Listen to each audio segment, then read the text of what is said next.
الحمدللہ وکفا وسلام علی عبادہ الذین اصطفى اما بعد بسم اللہ الرحمن الرحیم ومن یتق اللہ یجعل لہ مخرجا۔ میرے محترم سامعین کرام، آج ہر گھر کے اندر ہر فرد پریشان ہے۔ شوہر پریشان ہے کہ بیوی نافرمان ہے، بیوی پریشان ہے کہ شوہر بات نہیں مانتا ہے، اور والدین پریشان ہے کہ اولاد نافرمان ہے، بائی کی بائی کے ساتھ نہیں بنتی ہے، ہمسائے کی ہمسائے کے ساتھ نہیں بنتی ہے۔ قدم قدم پہ پریشانیاں ہیں، مسائل ہیں، مشکلات ہیں۔ ان مسائل اور پریشانیوں کا، مشکلات کا آخر کار اس کی جڑ کیا ہے، ہمیں سب سے پہلے اس کی جڑ کو معلوم کرنا پڑے گا۔ پھر اس کے بعد شریعت مطہرہ نے ہمیں اس کے لیے ایسے نسخے عطا فرمائے ہیں کہ اگر ہم ان کو اپنائیں تو ہماری زندگی راحتوں کا محور بن سکتی ہے۔ ہمارے گھروں کے اندر ایسا چین، سکون اور برکتوں کا نزول ہوگا، دنیا ہمارے اوپر رشک کرے گی کہ آخر ان کے گھر کے اندر وہ کیا چیز ہے جو ایسی راحت کے ساتھ زندگی، سکون کے ساتھ زندگی گزار رہے ہیں۔ میں آپ سے عرض کر لوں، اس کی جڑ کی طرف آتے ہیں۔ جڑ کیا ہے کہ ان پریشانیوں کا، مسائل کا، ہم اللہ رب العزت کی ماتحتی میں زندگی گزار رہے ہیں، ہم اس کے بندے ہیں، اس کی بندگی کر رہے ہیں، اور اس کے ماتحتی میں زندگی گزارتے ہیں۔ ہم صبح سے شام تک کتنے اس کے احکامات کو توڑتے ہیں، ہمارے اعضاء کتنے اس کے احکامات کو توڑتے ہیں۔ قدم قدم پہ نافرمانیاں ہو رہی، ہمارے آنکھیں ہماری قبضے میں نہیں ہیں، ہمارے اعضاء، دل و دماغ صبح سے شام تک کتنی نافرمانیاں کر رہے ہیں۔ اس کے بعد پھر ہم یہ سوچتے ہیں کہ ہم جس ذات کے ماتحت ہیں اس کی تو نافرمانی کرتے رہیں، لیکن جو ہمارے ماتحت ہے وہ ہماری نافرمانی نہ کرے، وہ ہماری مان کر چلے۔ میرے محترم دوستو بزرگوں، ایسا نہیں ہوگا۔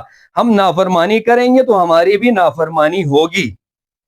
آج سے عزم کر لیں، اللہ رب العزت کے ایک ایک حکم کو بجا لائیں گے، کسی حکم کی نافرمانی، حکم عدولی نہیں کریں گے، تو آپ دیکھ لیجئے آپ کے ماتحت، آپ کی بیوی ہے، آپ کے بچے ہیں، آپ کے چھوٹے بھائی ہیں، جتنے بھی ہیں، آپ کی جس طریقے سے حوصلہ افزائی کریں گے، آپ کی بات مان کر چلیں گے، آپ حیران ہوں گے۔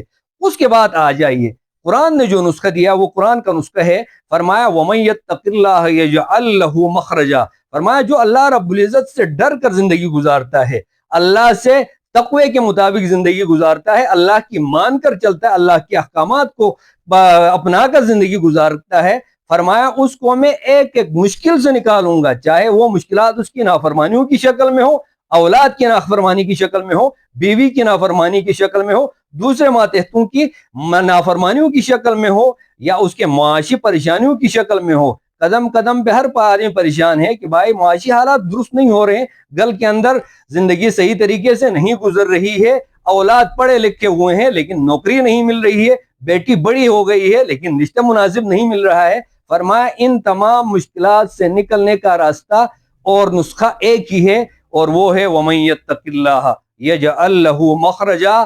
جو اللہ سے ڈر کر تقوی کے مطابق زندگی گزارے گا، اللہ کے احکامات کو مان کر زندگی گزارے گا، فرمایا اس کو تمام مشکلات سے میں ہی باہر نکالوں گا، ان تمام مسائل سے، ان تمام پریشانیوں سے میں ہی نجات دے دوں گا۔ رب تعالیٰ مجھ سے وعدہ کرتے ہیں، میں اور آپ بھی عزم کر لیں، کوئی بھی کسی بھی شکل میں ہم اللہ رب العزت کے احکامات کو نہیں توڑیں گے، ایک ایک حکم کو بجا لا کر زندگی گزاریں گے۔ اللہ رب العزت مجھے بھی عمل کی توفیق عطا فرمائے، آپ کو بھی عمل کی توفیق عطا فرمائے۔